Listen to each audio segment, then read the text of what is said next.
নমস্কার বন্ধুরা, মুনিয়ার রন্ধনশৈলী চ্যানেলে আপনাদের সবাইকে স্বাগত। আশা করি আপনারা সবাই খুব ভালো আছেন। শীতের বাজারে গেলেই দেখা যায় হরেক রকমের তাজা সবজির মেলা, আর তার মধ্যে আমাদের সকলের সবচেয়ে প্রিয় সবজি হলো কিন্তু এই ফুলকপি। আজকে তৈরি করব ফুলকপির রোস্ট। সাধারণত শীতকালের বিয়ে বাড়িগুলোতে প্রায়শই আমরা এই ফুলকপির রোস্ট বা কোরমা খেয়ে থাকি। বন্ধুরা, বাড়িতে খুব সহজে কি করে আপনারা একদম বিয়ে বাড়ির মতো ফুলকপির রোস্ট তৈরি করবেন তার রেসিপিটি আজকে আমি আপনাদের সাথে শেয়ার করব। বন্ধুরা, যেভাবে আমি আজকে ভিডিওতে দেখিয়েছি যদি হুবহু আপনারা সেভাবে তৈরি করেন তাহলে মুখে দেওয়া মাত্রই আপনাদের মনে হবে বিয়ে বাড়ির সেই চেনা পরিচিত স্বাদ। ফুলকপির এই রোস্ট বা কোরমাতে অনুষ্ঠান বাড়ির সেই স্বাদ কি করে আসবে তার জন্য বেশ কিছু টিপস আমি এই ভিডিওতে শেয়ার করছি।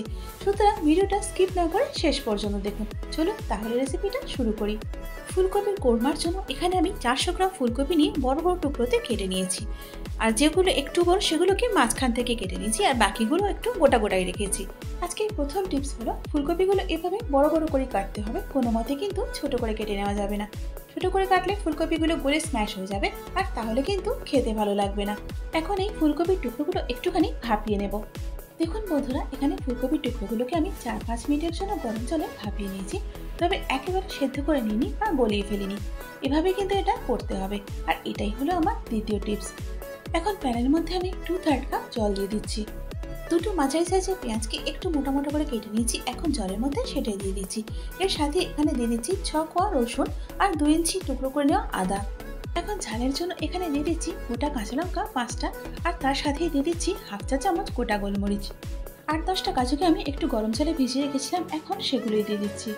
বন্ধুরা, এখনো কিন্তু ইন্ডাকশনটা আমি অন করিনি। চাপা দেওয়ার পর ইন্ডাকশনটা অন করে মশলাগুলোকে 15 মিনিটের জন্য লো হিটে সেদ্ধ করে নেব। 15 মিনিট পর এখন ঢাকাটা আমি খুলে নিচ্ছি। দেখুন এখানে মশলাগুলো সেদ্ধ হয়ে গেছে, এবার জল থেকে তুলে এগুলোকে আমি আলাদা করে নেব। এখন এই ব্লেন্ডিং জারের মধ্যে সেদ্ধ করে নেওয়া মশলাগুলো আমি দিয়ে দিচ্ছি। এখন এর মধ্যে দিয়ে দিচ্ছি আমি 1 টেবিল চামচ পোস্ত, আর এর সাথে এখানে দিয়ে দিচ্ছি 1/2 কাপ ফেটানো টক দই। এখন সমস্ত মশলাগুলো একটা স্মুথ পেস্ট আমি তৈরি করে নেব। দেখুন বন্ধুরা, এখানে মশলার পেস্টটা তৈরি হয়ে গেছে। যেহেতু ফুলকপি রোস্ট বা কোরমা, সেই জন্য রান্নাটা কিন্তু ভেজিটেবল অয়েল দিয়েই করতে হবে। ফুলকপিগুলো ভাজার জন্য এখানে কড়ার মধ্যে তেল দিয়ে দিচ্ছি 4 টেবিল চামচ। তেলটা গরম হয়ে গেছে, এখন ভাপিয়ে রাখা ফুলকপিগুলো এর মধ্যে দিয়ে দিচ্ছি। এখন মিডিয়াম হিটে এই ফুলকপিগুলোকে ততক্ষণ পর্যন্ত ভেজে নেব যতক্ষণ না এই ফুলকপির টুকরোগুলোতে হালকা সোনালি একটা রং ধরছে। দেখুন বন্ধুরা, এখানে ভালো করে উল্টে পাল্টে হালকা রং ধরা অবধি কপিগুলো আমি ভেজে নিয়েছি। এবার এগুলোকে কড়ার থেকে নামিয়ে নেব। এখন রান্নাটা করার জন্য কড়ার মধ্যে তেল দিয়ে দিচ্ছি 5 টেবিল চামচ। এবার ফোড়নের জন্য দিয়ে দিচ্ছি 1 চা চামচ গোটা জিরে। এর সাথে এখানে দিয়ে দিচ্ছি 4টি লবঙ্গ ও 1 টুকরো দারচিনি। এবার ফোড়নগুলোকে তেলের মধ্যে কিছুক্ষণের জন্য ভেজে নেব। এখন এর মধ্যে দিয়ে দিচ্ছি তৈরি করে রাখা মশলার পেস্টটা। এখন 10 থেকে 12 মিনিটের জন্য লো টু মিডিয়াম হিটে এই মশলার পেস্টটা খুব ভালো করে কষিয়ে নেব। বন্ধুরা, আপনারা যখন তেলের উপর এই মশলার পেস্টটা দেবেন তখন দেখবেন দইয়ের গন্ধ ছাড়ছে। যতক্ষণ না দইয়ের কাঁচা গন্ধটা চলে যায় ততক্ষণ কিন্তু এই মশলাটাকে খুব ভালো করে কষিয়ে নিতে হবে। দেখুন বন্ধুরা, মিডিয়াম হিটে মশলাটা আমি কষিয়ে নিচ্ছি, আর এর থেকে চারিদিকে কিন্তু ছিটে উঠছে, অর্থাৎ চারিদিকে মশলাটা ছিটিয়ে ছিটিয়ে পড়ছে। সেই জন্য একটুখানি ঢাকা দিয়ে মশলাটাকে আমি কষিয়ে নেব। যখন মশলাটা এভাবে ছিটকাতে থাকবে তখন অবশ্যই আপনারা ঢাকা দিয়ে মশলাটা কষাবেন, তা না হলে হাত পুড়ে যাবে। এটা কিন্তু অবশ্যই খেয়াল রেখে করতে হবে। দেখুন বন্ধুরা, এখানে 10-12 মিনিট মশলাটা কষিয়ে নেওয়ার পর মশলাটা অনেকটা শুকনো হয়ে কমে এসছে, আর দইয়ের গন্ধটাও চলে গেছে। এখন এখানে দিয়ে দিচ্ছি 1 টেবিল চামচ ধনিয়ার গুঁড়ো ও 1/2 চা চামচ জিরের গুঁড়ো। কোরমার যে হালকা লাল রং সেটার জন্য এখানে আমি দিয়ে দিচ্ছি 1/4 চা চামচ লঙ্কার গুঁড়ো। এখন সমস্ত মশলাগুলোকে 7 মিনিটের জন্য মিডিয়াম হিটে ভালো করে কষিয়ে নেব, যতক্ষণ না এর থেকে তেলটা সেপারেট হচ্ছে। দেখুন বন্ধুরা, মশলার থেকে তেলটা ছেড়ে দিয়েছি। এবার ভেজে রাখা ফুলকপিগুলো এর মধ্যে দিয়ে দিচ্ছি। এর সাথে এখানে দিয়ে দিচ্ছি ভেজানো কিশমিশ 1 টেবিল চামচ, দিয়ে দিচ্ছি 1/2 চা চামচ চিনি। এবার নুনটা দিয়ে দিচ্ছি পরিমাণ মতো। বন্ধুরা, এখন দিচ্ছি আজকের স্পেশাল টিপসটা।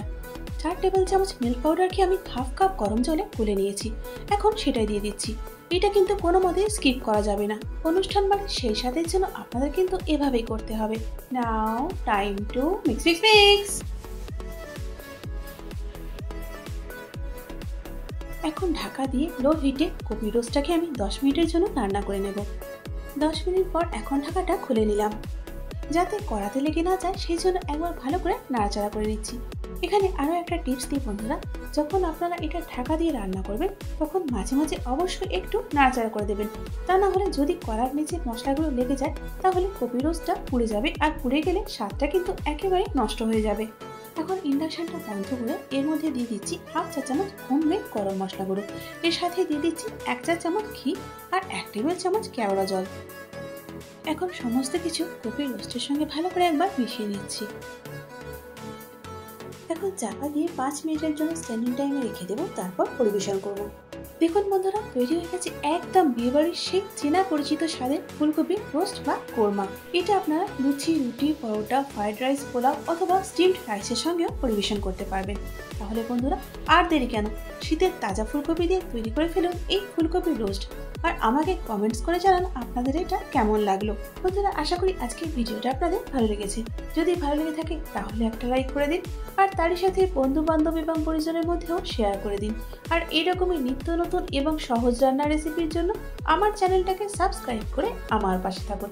তার সাথে বেল আইকনটা প্রেস করে দিন, যাতে করে আমার পরবর্তী ভিডিওর আপডেটটা সবার আগে আপনি পেয়ে যান। এতক্ষণ সঙ্গে থাকার জন্য অনেক ধন্যবাদ।